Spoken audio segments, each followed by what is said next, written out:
नमस्कार दोस्तों, स्वागत है आपका हमारे YouTube चैनल सुग्गा सर क्लासेज में।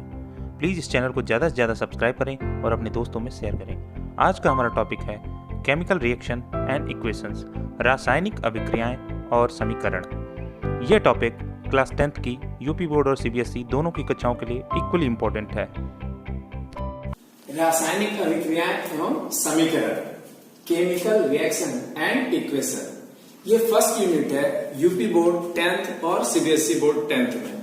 तो दोनों का ये पहला चैप्टर है। दोनों बोर्ड के स्टूडेंट्स इसको ध्यान से समझेंगे।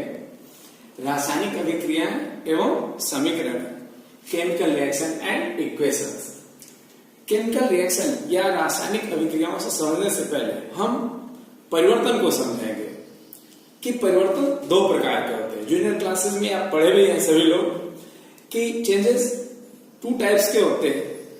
फर्स्ट फिजिकल चेंजेस, भौतिक परिवर्तन, और सेकंड केमिकल चेंजेस, रासायनिक परिवर्तन। भौतिक परिवर्तन, फिजिकल चेंजेस। भौतिक परिवर्तन वे परिवर्तन है जिसमें पदार्थ वही होता है, बस उसके भौतिक गुण जैसे आकार, रंग, भौतिक अवस्था, इसमें परिवर्तन हो। इसमें कोई नया पदार्थ नहीं बनता है। That change in which new substance is not occurred is called physical change. रासायनिक परिवर्तन वह परिवर्तन जिसमें नया पदार्थ बनता है, अन्य परिवर्तन के साथ साथ पदार्थ का अणु सूत्र बदल जाता है। इसको हम कहते हैं रासायनिक परिवर्तन, केमिकल चेंजेस। फिजिकल चेंजेस में एग्जांपल है मेल्टिंग ऑफ आइस, बर्फ का पिघलना। तो उसमें क्या है, सॉलिड आइस जो है वो लिक्विड वाटर में कन्वर्ट हो रहा है। तो ये फिजिकल चेंज है। दोनों का मॉलिक्यूलर फार्मूला H2O, चाहे वो वाटर हो या आइस हो। लेकिन केमिकल चेंज में जैसे कोल को हम जब बर्न करते हैं C+O2 गिव्स CO2, तो कार्बन जो है ऑक्सीजन से रिएक्शन करके कार्बन डाइऑक्साइड में कन्वर्ट हो जाता है। तो ये रासायनिक परिवर्तन है। इसमें कार्बन और ऑक्सीजन मिलकर CO2 बना है, तो मॉलिक्यूलर फार्मूला चेंज हो गया।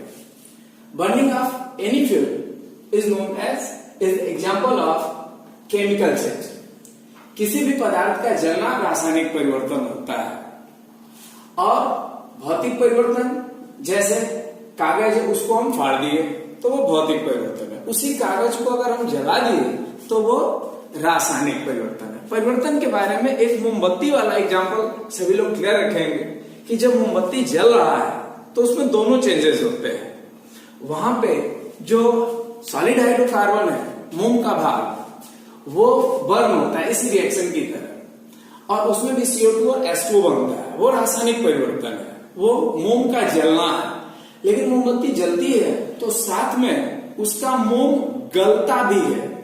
तो जो गलने की प्रक्रिया है वो फिजिकल चेंज है, भौतिक परिवर्तन है। तो ये परिवर्तन है। हमारा मेन टॉपिक जो है रासायनिक अभिक्रिया है। तो रासायनिक अभिक्रिया जानने से पहले रासायनिक परिवर्तन बताना जरूरी है, और रासायनिक परिवर्तन के साथ साथ भौतिक परिवर्तन भी जान लेना। इसमें एक और चीज भी जानते रहेंगे कि भौतिक परिवर्तन जो है आसानी से वो रिवर्सिबल हो जाता है, मतलब पुनः मूल पदार्थ प्राप्त हो जाता है। जैसे जल से अगर बर्फ बना है तो बर्फ से जल भी बन जाता है। लेकिन अगर हम कोयले को जला लिए तो वो भौतिक परिवर्तन नहीं, रासायनिक परिवर्तन, उसमें हमारा मूल पदार्थ पुनः नहीं वापस आता है। तो रासायनिक परिवर्तन और भौतिक परिवर्तन। अब टॉपिक आते हैं रासायनिक अभिक्रिया, केमिकल रिएक्शन। तो वह प्रक्रिया जिसमें रासायनिक परिवर्तन होता है उसे ही हम रासायनिक अभिक्रिया कहते हैं। तो केमिकल रिएक्शन या रासायनिक अभिक्रिया रासायनिक परिवर्तन से ही संबंधित है। किसी भी क्रिया में अगर रासायनिक परिवर्तन होता है तो उस क्रिया को ही हम रासायनिक अभिक्रिया कहते हैं। तो chemical reaction is the change of chemical. तो केमिकली चेंज को ही हम केमिकल रिएक्शन कहते हैं। कोई भी केमिकल एक फॉर्म से, एक मॉलिक्यूलर फॉर्म से दूसरी मॉलिक्यूलर फॉर्म में चेंज हो रहा है तो उसको हम केमिकल रिएक्शन कहते हैं। जैसे ये एग्जांपल हमने बताया कि कार्बन का जलना रासायनिक परिवर्तन है तो उसके लिए ये रासायनिक अभिक्रिया है। तो यहां पर कोई भी रासायनिक परिवर्तन, जैसे अगर हम मैग्नीशियम को जलाते हैं 2Mg + O2 gives 2Mg, तो ये रासायनिक अभिक्रिया है कि मैग्नीशियम ऑक्सीजन से अभिक्रिया करके मैग्नीशियम ऑक्साइड में परिवर्तित हो जाता है। तो ये परिवर्तन रासायनिक परिवर्तन है और ये क्रिया रासायनिक अभिक्रिया है, जिसको हम सेंटेंस में ऐसे बोल सकते हैं, magnesium react with oxygen gives magnesium oxide. अब रासायनिक अभिक्रियाओं के अभिलक्षण, characteristics of chemical reactions.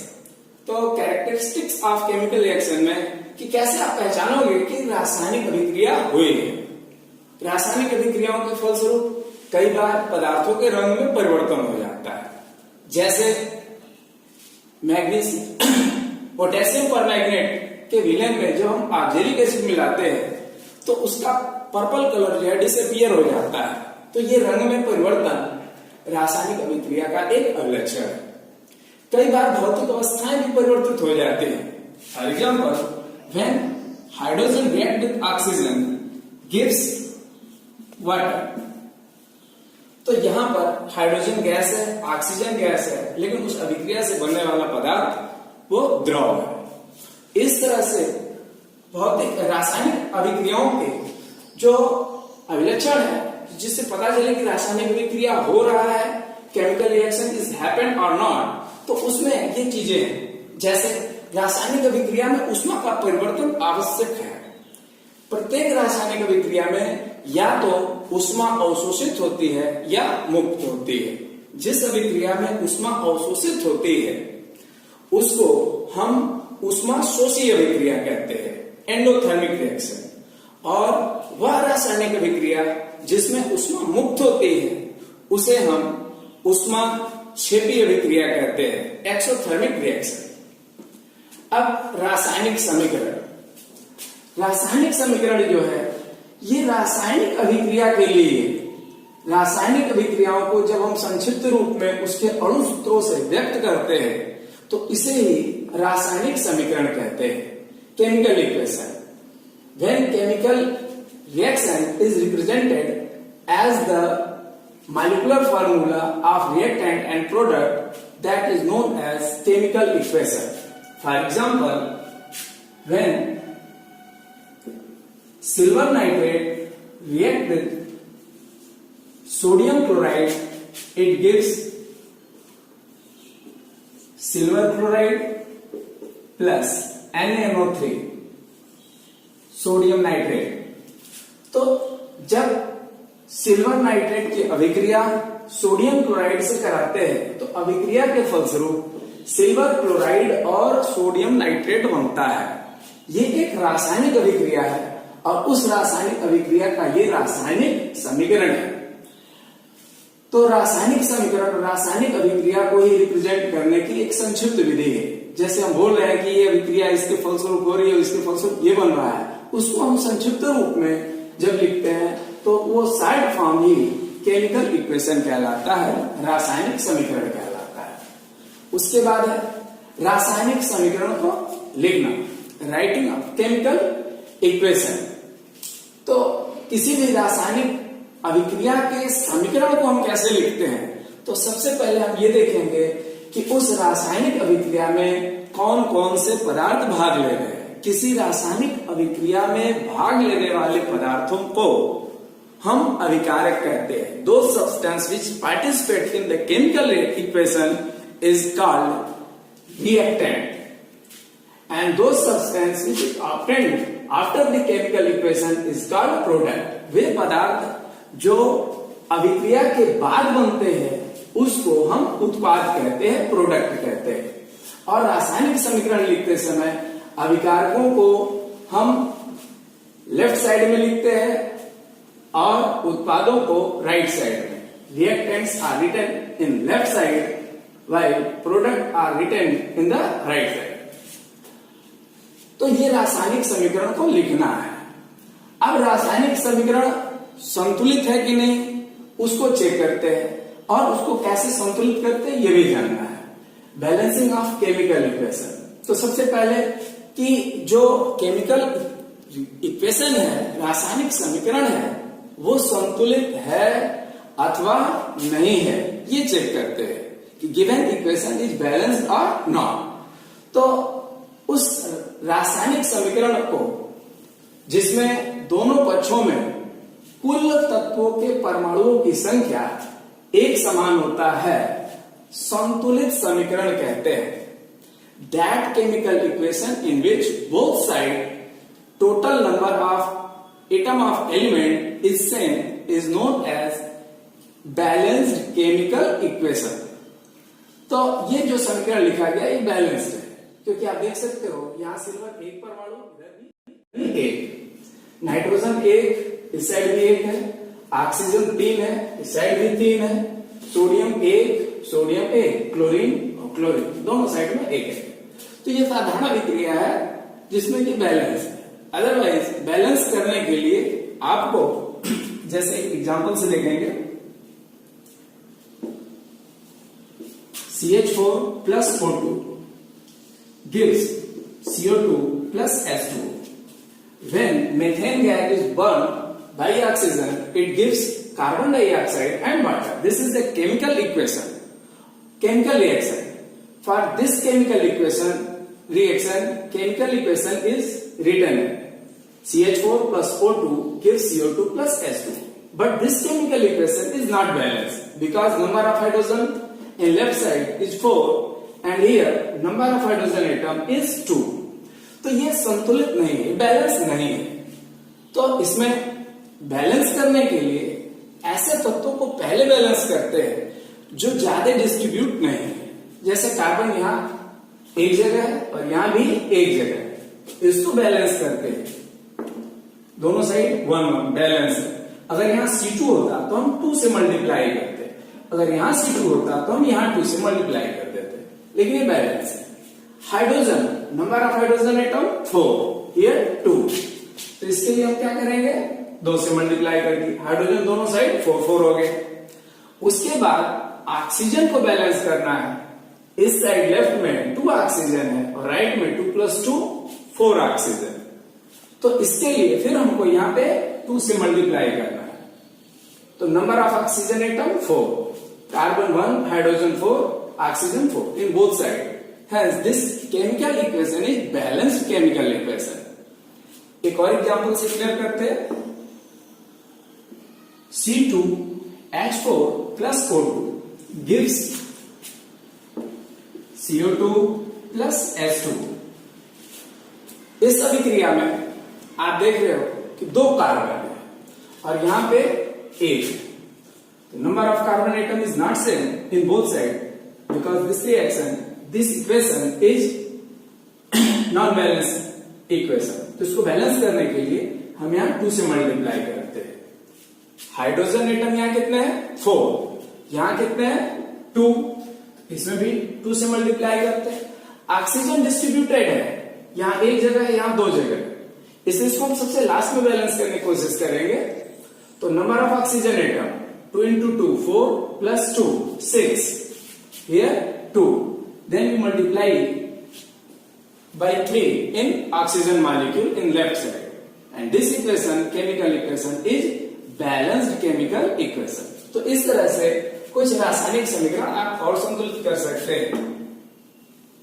Sodium react with chlorine gas gives sodium chloride, NaCl। So number of atom of sodium 1 1, number of chlorine atom 2, here 1, then we multiply by 2 in right side for balancing chlorine atom।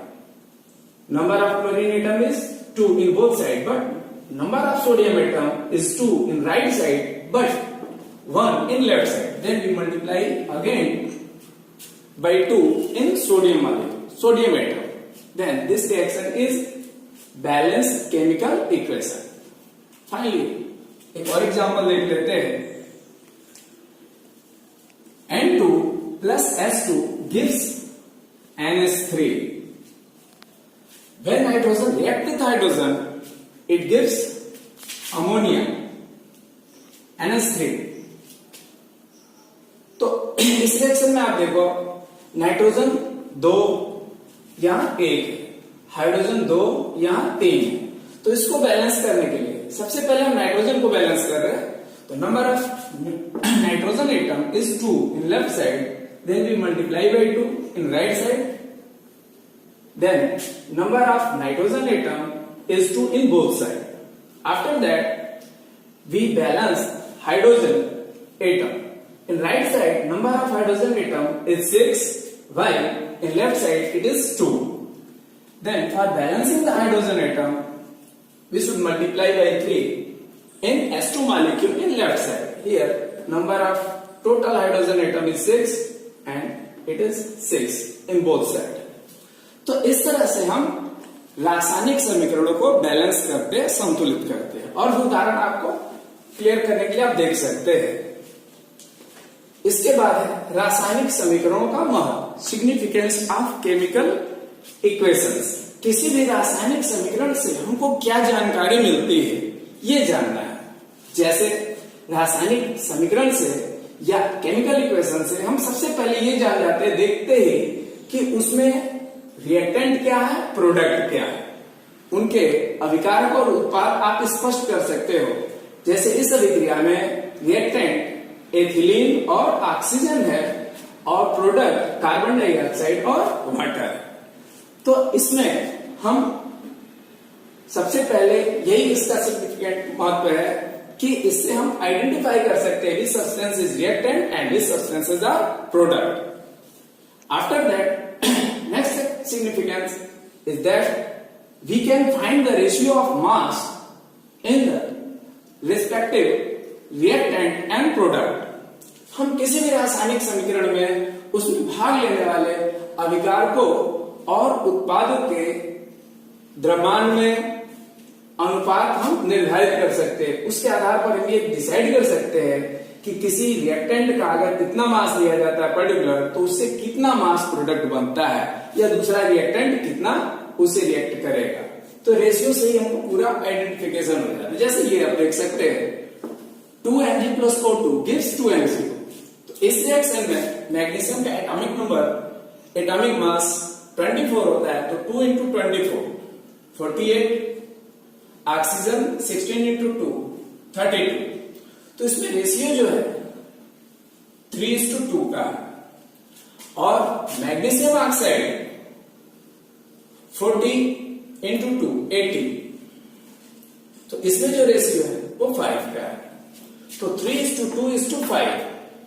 तो जब हम magnesium 3 ग्राम लेंगे तो उससे अभिक्रिया करने के लिए ऑक्सीजन 2 ग्राम रिक्वायर्ड होगा और उससे रिएक्शन करने के बाद जो ऑब्टेनिंग मैग्नीशियम ऑक्साइड है 5 ग्राम बनता है। तो ये जो केमिकल इक्वेशंस है वो जो रिएक्टेंट और प्रोडक्ट है डिफरेंट, उनमें उनके मास में रेशियो देता है। इसके अलावा अगर वो गैसेस फॉर्म में है तो उनके वॉल्यूम में भी ये रेशियो एक्सप्लेन करता है। जैसे यहां पे आप देख सकते हो number of molecules he volume को रिप्रेजेंट करते हैं, तो 1:3:2। When we react 1 liter of nitrogen with 3 liter of hydrogen, then we should obtain 2 liter of ammonia। जब 1 लीटर नाइट्रोजन लेते हैं तो उसे अभिक्रिया करने के लिए 3 लीटर हाइड्रोजन की आवश्यकता होती है और उसके फलस्वरूप 2 लीटर अमोनिया प्राप्त होता है। तो ये गैसीय पदार्थ जो गैसेस सब्सटेंस है, रिएक्टेंट और प्रोडक्ट, उनमें उनके वॉल्यूम में और नंबर ऑफ मॉलिक्यूल्स में ये रेशियो एक्सप्लेन करता है। इसके अलावा रासायनिक समीकरणों से हमको कुछ अन्य जानकारियां भी प्राप्त होती हैं, जैसे कि उसके लिए ताप की परिस्थिति क्या होगी, उसके फलस्वरूप कितनी उष्मा प्राप्त हो रही है, वो अभिक्रिया उष्मा शोषी है या उष्मा क्षेपी है, उसके अकॉर्डिंग हम उसके पीछे एनर्जी की वैल्यू भी लिख सकते हैं।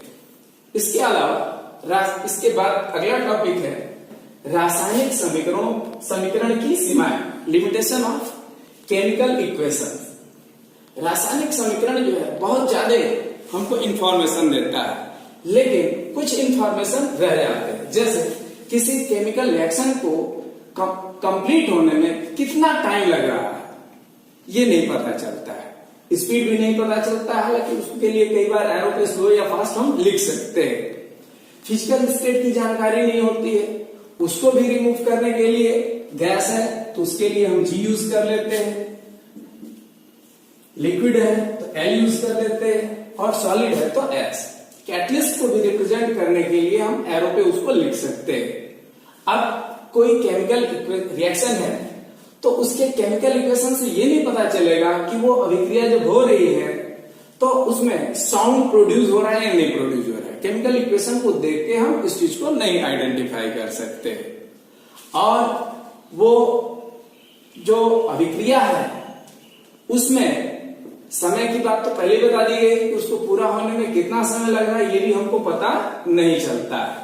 तो बहुत हद तक रासायनिक समीकरण या केमिकल इक्वेशंस अभिक्रिया के बारे में जानकारी या इंफॉर्मेशन दे पाते हैं, लेकिन उसमें कुछ कमियां रह जाती हैं जो रासायनिक समीकरण की सीमा है। इसके बाद इस चैप्टर का जो आगे का टॉपिक है कि टाइप्स ऑफ केमिकल रिएक्शंस, तो उसको हम अगले वीडियो में देखेंगे। Thanks for watching this channel.